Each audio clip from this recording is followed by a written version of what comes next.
Pro Audio Secrets, a show that helps you to find your own voice in sound.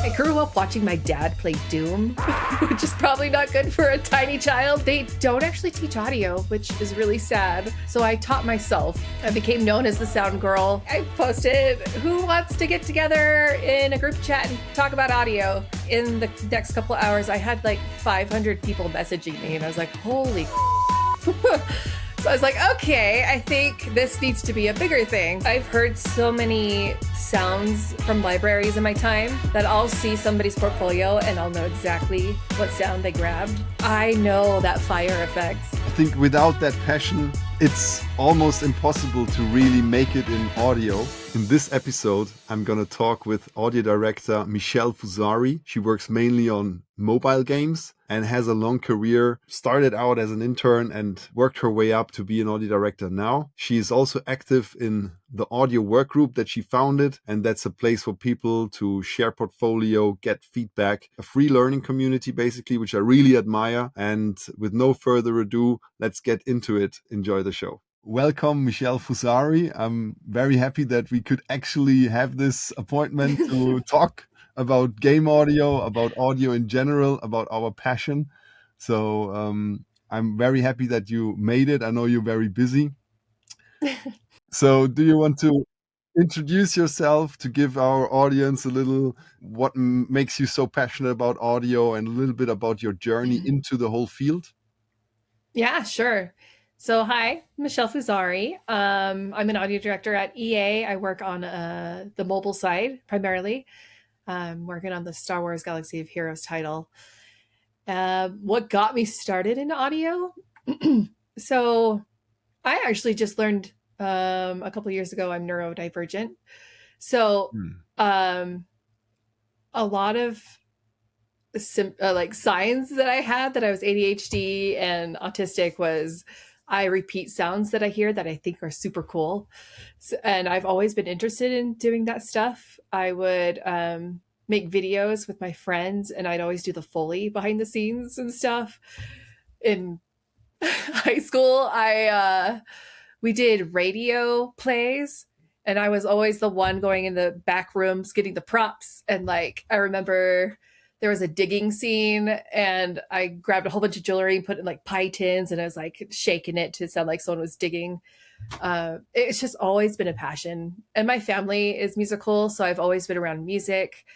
My dad is super awesome. He's a professional drummer. He's drummed, was the drummer for Donny Osmond and the Osmond Brothers for a while. And so I've always been around sound my whole life. And then I fell in love with video games and it was my escape. I grew up watching my dad play Doom, which is probably not good for a tiny child, but I loved it. I loved the sound and, it was just so crazy. When I went into college, I didn't know what I was going to do. I was just doing my generals and I didn't know if I wanted to become like maybe a teacher or a nurse because my mom and my sister are nurses. But then my mom called me up and she said, hey, the University of Utah started a video gaming program and you basically play video games like 40 hours a week anyways. I was like, yeah. So my mom actually got me into that program and they don't actually teach audio, which is really sad. So I taught myself. I worked on everybody's projects as much as I could. I became known as the sound girl. I would do music and all the sound effects. And I got my master's there as well. And from there, I ended up getting an internship at EA. And my career since then has, kind of flown off. I've been really lucky and really thankful to be where I'm at and how I got into the industry. Amazing. So there's a lot to unwrap for me. First of all, you mentioned the University of Utah and that you made your way around audio yourself because they didn't offer any audio program within the video game section. Actually, that might have changed because I was asked if I would come over to help them build a Foley stage there, as they're starting to have audio lessons there as well, and they have a dedicated budget, and that's actually going on there, right? Yeah, so I've been pushing them for forever because I it's my school. I know the staff there, and I'm like, you guys got to do this. It's not as so yeah, they've recently started teaching WISE courses. Hmm. But it was like a student in the program itself was teaching WISE. Um, yeah, if they're reaching out to you and saying that they want to, have an actual studio, that makes me so happy. Yeah, definitely. So they wanted me to come over and help them to build a little Foley area there and build surfaces with them and help them to buy the right props. It didn't happen yet, but maybe in the future I would be so They happy. need it, man. Even the film department needs it because I remember the film guy who was like the audio guy for film. He built like this ragtag makeshift thing covered in shag rug, and that was the recording booth. And then, he just had random Mm. stuff all over the place. So I'm glad they're, finally thinking about audio. Yeah, and maybe it was the film department actually that contacted me, but nevertheless, I mean, if it's the same campus, Never, I yeah, assume they can all benefit from that. From that, then. yeah. Because I was an artist in that degree, I had to take a lot of film classes to understand like film direction and stuff because that kind of intertwines with games Mm. as well as like some of the there was one sound course um where we got to take task cams and run around campus and record stuff, but I'm glad that they're finally expanding. Quick one. If you haven't subscribed to the channel yet, please do so because it helps us to develop the whole thing further and to reach out to more people. It's a free thing for you to support us. So if you haven't done it, please do it now. Thanks. Yeah, so there's this significant thing that you mentioned that you had to take it on your own and learn audio because you were so passionate about it. And then the world, you made yourself the audio girl around the other game students. So um, how is self learning or that you teach yourself still a thing for you now? And do you also give this thing a high value within like self development in general? So I've been in the mobile side of video game development for pretty much most of my career. And usually you are by yourself the whole Mm. time. You are the audio director, audio implementer, you're everything. You like wear the hats. I've had some amazing mentors though, like with my internship, I had Nicola Martina, who's just like the most amazing person ever. He uh he took me in like because he could see that I was very passionate about audio.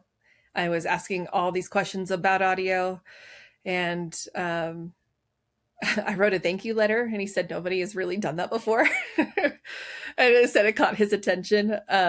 So A he thank you he could letter tell for that I what? was For the internship or for the interview for the internship. okay. um, no one really does that, but he said it stood out for him, and he could tell that I was really passionate out of like all the other candidates. So um, in that sense, that my passion, like that passion, is good to have, and it's good to show. And yeah, after that internship, I was plopped right into EA Salt Lake City Hmm. as the audio lead. So I went from a 3-month internship to now running the audio for EA Salt Lake. And It was a proper internship. They taught you a lot there, I assume. they did. But we were using Wise in my internship. And then they told me I had to use Fmod. Mm. So I was like, I've never used this before. So I was like thrown in the deep end and I had to learn on the go. But it was good in a sense because it really forced me to focus because I was like, I love this job. I want to keep, um, EA Mythic, which is where I did my internship, recommended me here. And so I just kept pushing forward and I learned a ton on my own, which is not to say I like being on my own. Mm. I love connecting with people and learning from other people. So, like it's good to have that passion and it's good to learn by yourself, but for me, it's also great to learn from others, Yeah, it which totally is, makes sense. Yeah. yeah. I think without that passion, it's almost impossible today or even whenever to really make it in audio, because that's what I hear from everyone who is actually hiring. We look for the people that have that fire and that burn for it, and they have that passion for audio. And I think we're like very similar when it comes to that. My passion was always so big for audio, and then the mentoring part you mentioned, you had a great mentor at EA and they taught you a lot of things. I 100% agree with that as well, because no matter how much we are thriving and are pushing ourselves to, to become an audio person, let's say, the people who actually have the experience, they are the ones that hold, the gold for us, because then we can be a sponge and take all the best practices. And that's how I Mm-hmm. also evolved so quickly within my apprenticeship. I wanted to study at a university, but they wouldn't accept me. And then I got into, let's say, a 2.5 year kind of internship, which we call apprenticeship here in Germany. So I could Mm-hmm. spend the time there with the people working in this post production facility. And then I could learn all the things on real projects and had always someone to ask, is this the right way? And yeah, this is the way to go for me as well. So the question is Yeah. now, how do we help people that are actually starting out now to get access to those mentors? Because I feel it's so hard these days to go that traditional path of becoming an intern or being on location with others, let's say, in a professional environment. How do you feel about Yeah. this in your world? Is it accessible still, or way harder than compared to when you started? So I know my company still does internships, but we're also in this weird special time in the industry where gaming is kind of struggling and we're seeing a lot of layoffs and stuff. Mm. So to me, it's become even more hard to find those opportunities. um, that's one of the reasons why I started my Discord. Um, so I have a Discord server. I felt as if I used to be, one of the people coming out of this, not knowing what to do. And I was like, I really wish I had guidance back then. So I want to provide guidance to others going forward, kind of uh, pay it forward. I've been lucky and I want to help others, um, enjoy this passion of audio like I do. So don't be afraid to reach out, get a LinkedIn Mm. and network as much as possible because you never know who's going to. A lot of people will probably ignore you, but a lot of people, there's definitely going to be some people that will want to help you and talk to you and geek out about audio. And even just those geek out sessions and just talking and networking is so amazing and you can learn so much. That's a great Um, thing about our audio community, right? That people are really yes. open and helpful. And yeah, it's also like, I don't know. I worked at Ubisoft for 5 years, and in general, I always felt that audio people are very like cool people, nice people, they're easy to talk to. And Yeah. it's not the same with maybe every department within other sections of game development or even in the movies. It's I feel Yeah. always like the audio people are like, yeah, they're cool. Yeah. Yeah, same. I feel like we always reach out to each other. We're willing to help, willing to talk about audio. I held a summit for EA in September, and I was asking a bunch of people in the industry to come talk, like, and they're like, well, I think everyone's going to know everything I'm going to talk about anyways. I was like, no, they're not. But that Mm. came from every single person I asked. So I've realized I think the audio community is full of people who have imposter syndrome, Mm. who, um, which honestly, because I do too. I feel like because I taught myself. It's like I'm not as great as these other people that went to school and stuff for audio specifically. But talking to everyone, even people who've been in the industry for like years, they're like, I don't know what to talk about. You guys are going to know everything. I realize, no, I think we all have the same, this like same crisis that we think that, we're always not good enough kind of a thing.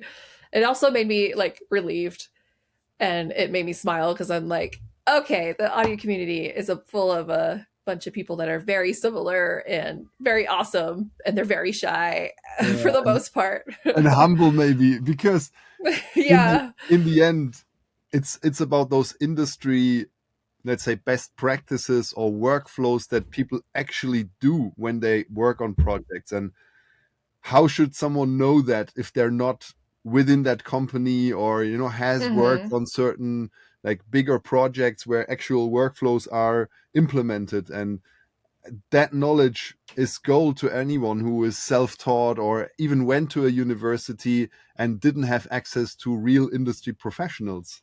And Yeah. so talking about your Discord, it's called Audio Workgroup, right? Yes. And Yes. it has almost 1,000 members. And you handle this completely in your free time, and you don't charge anything for that. So that's just a No, volunteer yeah. thing that you do. It started off as a thing on LinkedIn. I was like, hey, I posted, who wants to get together in a group chat and talk about audio? And it was like in the next couple of hours, I had like 500 people messaging me, and I was like, holy crap. So I was like, okay, I think this needs to be a bigger thing. So I started my audio work group Discord. And yes, it's really hard for me to run because I live in chaos. So it does get quiet sometimes, but I will run monthly challenges. There's a place to put your portfolio. There are industry professionals on this Discord, so we will go in there and look at your portfolios. Maybe have time to give feedback. And I've made a lot of connections and friends on this server, so I'm really thankful. That's amazing. So I really admire you for this, that you do this for free and you offer that service. I still remember that LinkedIn post that you mentioned. And I also thought, yeah, that's great. And I hopped on it. Never really participated actively, honestly, but I always looked in and out and saw like what's going on there, and the numbers grew all the time. And yeah, so it's really for you, what's the mission for you with this? Again, I said, like, I remember what it was like being back in those early days and not knowing what to do. And being on your own works for a certain extent, but I believe that we need this community to, improve our skills and to learn. So that is like the main goal of that, is to help those on their audio journey, especially now in this industry, because I know how tough it is. And from your experience, like, what is the main avatar person that joins that audio work group? Is it more people who are starting out, who want to show their portfolio, or is it also people that are already working in the industry? I say, for mine, you join no matter how seasoned you are. You know, um, we do have professionals on there, and they'll pop in and ask questions, try to get other people's perspectives.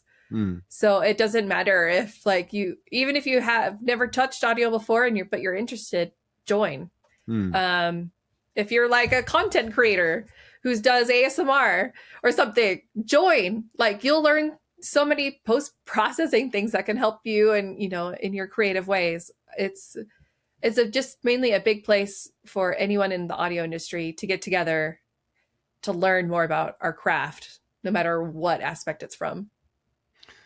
Yeah, it's amazing. And we don't have that many places that are completely free and accessible, right? We have Air Wiggles, we have your audio work group. Anything else that comes to mind?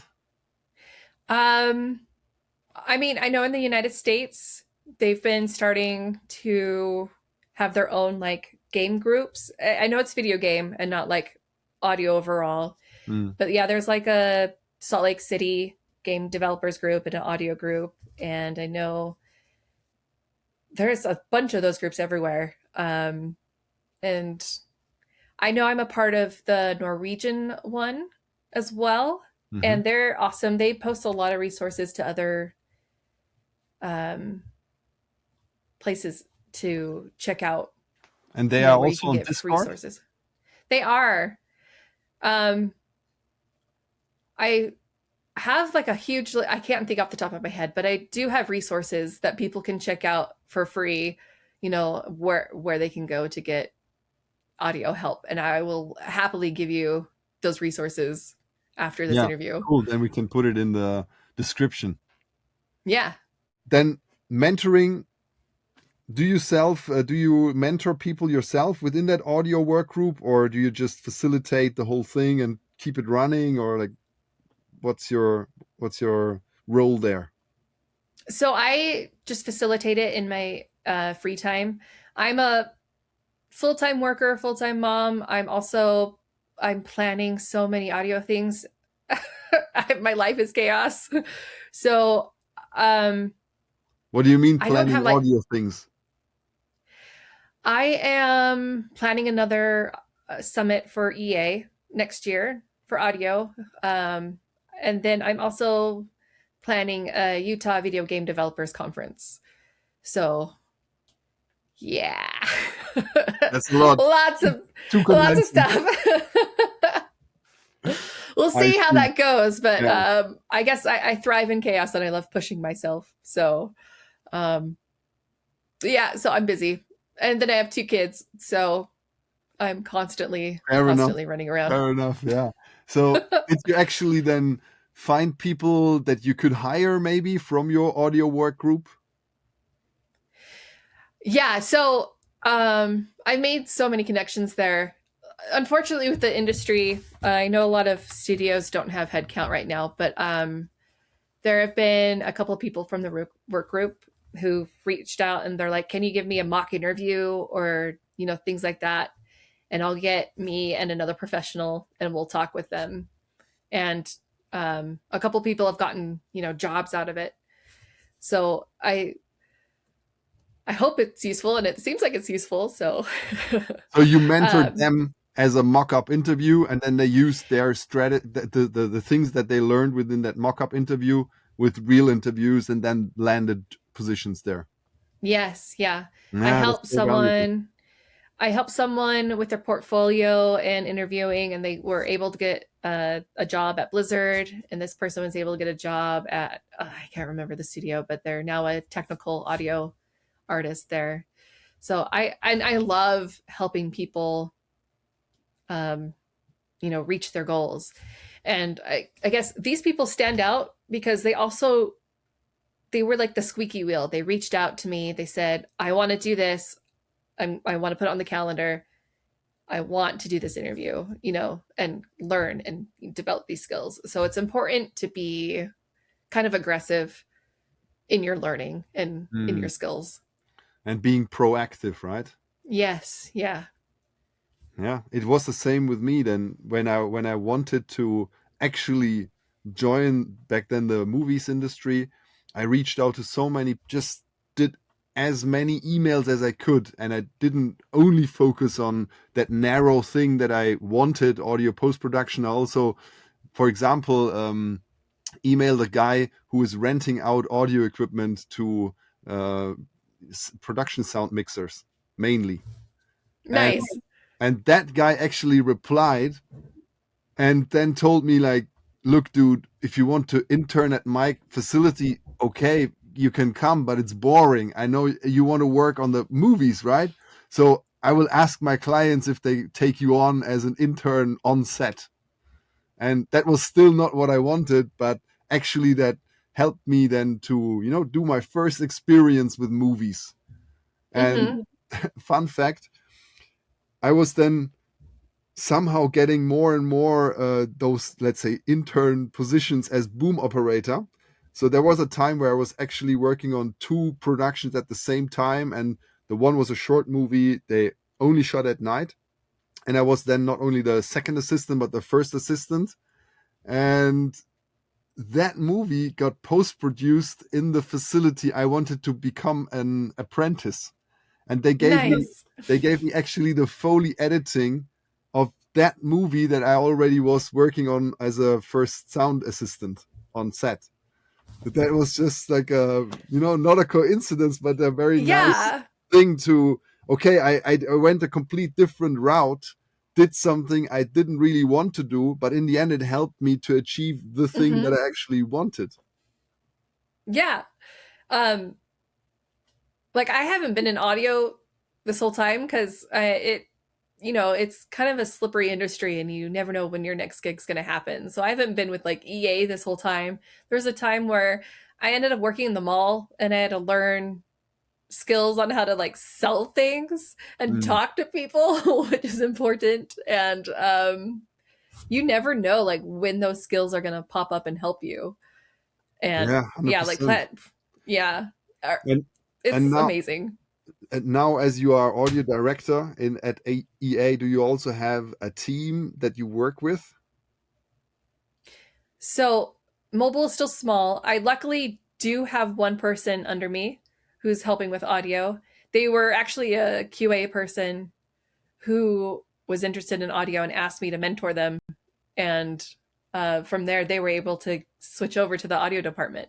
Mm. And again, another thing, like you could go into QA and end up where you want to be. You just Yeah, never know where these things will take you. definitely. I so many stories that are similar to that, right? Yeah. Quick one. If you are interested in working as a professional in the audio industry, then I strongly recommend to join the work group at Discord that Michelle is hosting. And I'm also running a private membership community called the Foley Guild, where we focus mainly on how to set up your modular Foley corner in your work environment and how to get more sounds recorded. You can check that as well on my Instagram. Just DM me the word industry. We can set up a little roadmap call, and let's get back to the episode. The thing that you mentioned in the very beginning, that you are like, you always repeat sounds with your voice.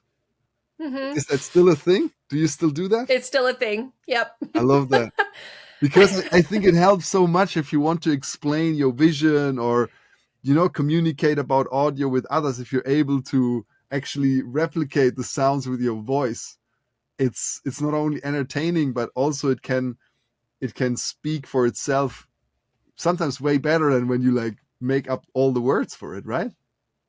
Yeah. I do like whenever I'm in a conversation with people, I'm like, I apologize if you make a noise that I find very interesting. I'm going to repeat it. I'm not mocking you. I just think it was super interesting and it's just a thing that I do.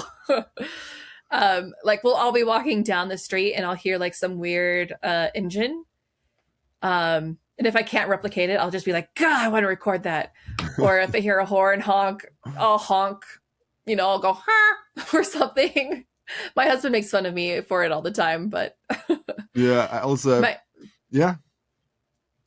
and my kids also love doing it as well because they're like, hey, mom, there's a sound. Do you want to record that? I'm like, yeah, I do. Yeah, it just comes to mind that we had this one audio director, Florian Füslin, who used to work at Crytek and then joined us at Mm. Ubisoft. And he's also so good at that. So when he explained something about the vision of the project or whatever, he always came up with those sounds. It's just, Yeah, it's fun. I love that. it's fun. Yeah. And then And lately, honestly, yeah, I was gonna say it honestly helps too. Like if I'm trying to plan a scene, I'll do like sounds and I might record those sometimes so I know like what I was thinking, like I was thinking I wanted that type of sound for that. So Yeah, could be also a method for field recording. I don't know, that you use that skill in your description of whatever. So when we recorded the last movie here in my studio, I worked with a old fellow Foley mixer again after like not working together for 6 years. It was also funny because he's also that guy that always repeats the sounds that we hear in the movie, and then yeah, let's do this. I don't know. It's just lovely. And so as you are now working for a long time in the industry, what's your perception as a woman being in audio, as we don't have that many women in this industry? I think in game audio, from my point of view, it was more than in movies, in post-production, and also for live sound, maybe. So what's your experience being a woman in audio, a woman in game audio specifically, if I may ask? No, yeah, do. I want, so when I went to the University of Utah, I was the only girl for a while. In general, And then for the whole games section. yeah, I was the only girl in the game section. We got a couple other people, which was fantastic. But overall, it's a male dominated industry. And it still is that way still.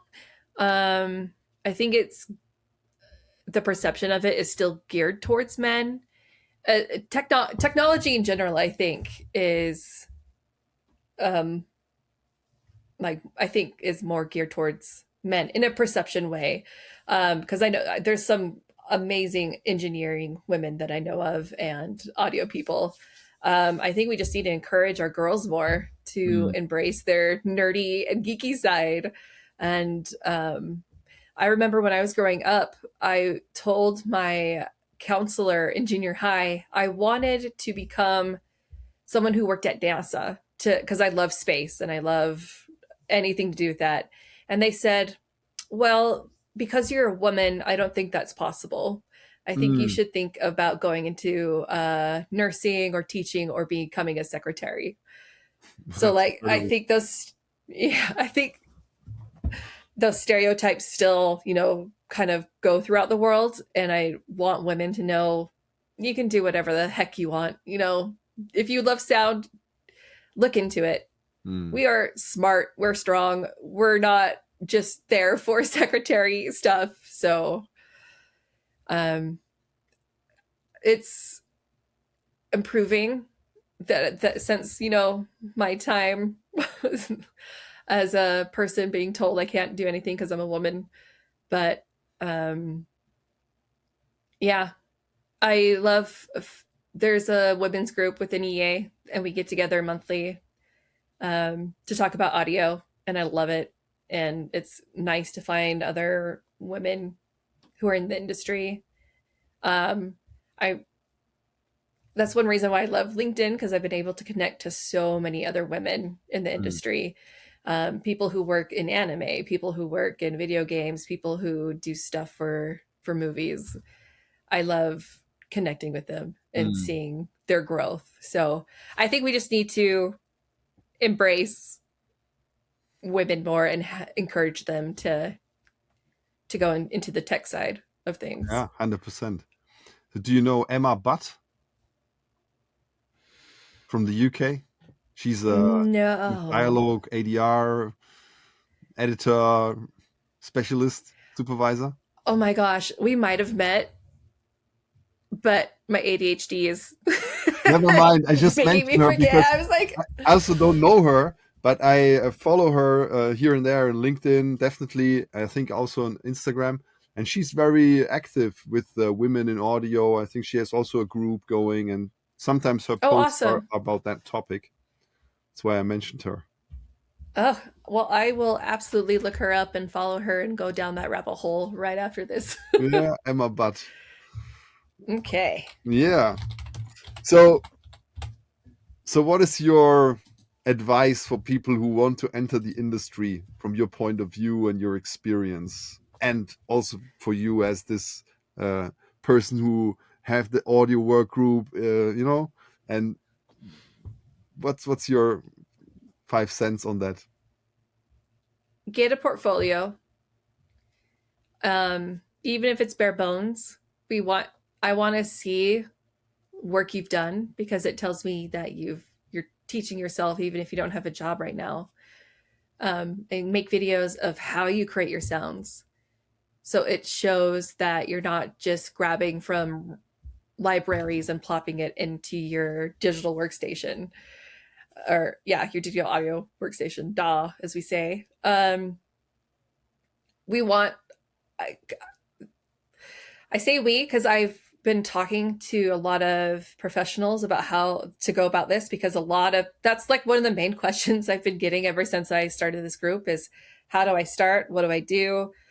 And the main consensus is, have a simple, easy to look at portfolio, and absolutely have another video somewhere on that website showing how you created that audio, and another one for how you implemented it as well. Mm, Not that's all great studios are advice. going to, yeah, and a lot of studios aren't going to, be like, we need to see that you need to know how to implement. But so many also love to know that you're digging deeper into the game engines like Wise and Fmod and Unreal and Unity, and learning the game engine aspects. That's so, and you're saying that recording your own sounds is always something that gets measured in for like creativity or unique kind of sounds that you produce, and because you mentioned that's maybe better than just using libraries. So I meant in the terms of library sense, like I've heard so many sounds from libraries in my time that I'll see somebody's portfolio and I'll know exactly what sound they grabbed, if Mm, that makes sense. Kind of like the Wilhelm scream in a way. Like okay. I was like, I know that fire effect. I know what effect they just got from that boom library, kind of a thing. So it just shows that you're not just like plopping things on layering things on top of each other, but you're also going, I want to see that you're also going in there and using your EQ and using convolution reverb, and how to manipulate these sounds into a way to tell the story in this scene. Um, yes, if you show yourself recording your own Foley and stuff, big props, because then it shows you know how to use a microphone. If you're showing like you're going out and recording IRs, um, that stuff is amazing. Everybody is all about IRs right now. I had one person, audio director, I can't remember the studio, but they said they love looking for people who get passionate about audio, but also get passionate about a certain aspect of audio. And he said, like, he immediately hired this guy who was learning how to do audio and like Bluetooth and stuff like that. And then another person was telling me they hired someone who was very passionate about making scripts for like Reaper and stuff like that. So finding that little niche in this audio industry really helps you stand out and stuff. Mm, 100%. Yeah, I also feel that recording your own sounds can definitely enhance your whole world within audio. When I started out, Absolutely. we never had the time because we were always in projects and there was a deadline. And so I learned, how to layer sounds, how to manipulate sounds just from libraries.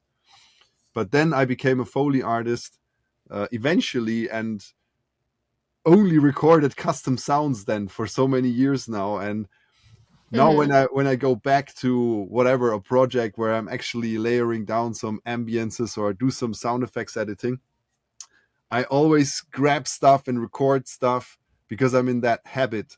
And when I look back now, having a little corner in your edit suite that is kind of rigged, with a microphone and maybe a modular surface and a couple of props or just some ideas, you can do so much things like on the spot and like spark your creativity with that, Absolutely. instead of just browsing the library and dragging everything into your session. What comes to mind, you could also go and, okay, let's record this and that and let's do this, and then use those sounds as well in the process. And I think that way people can get greater results. They can show way more about their personas, how they go about things, and they can explore their own creativity better even.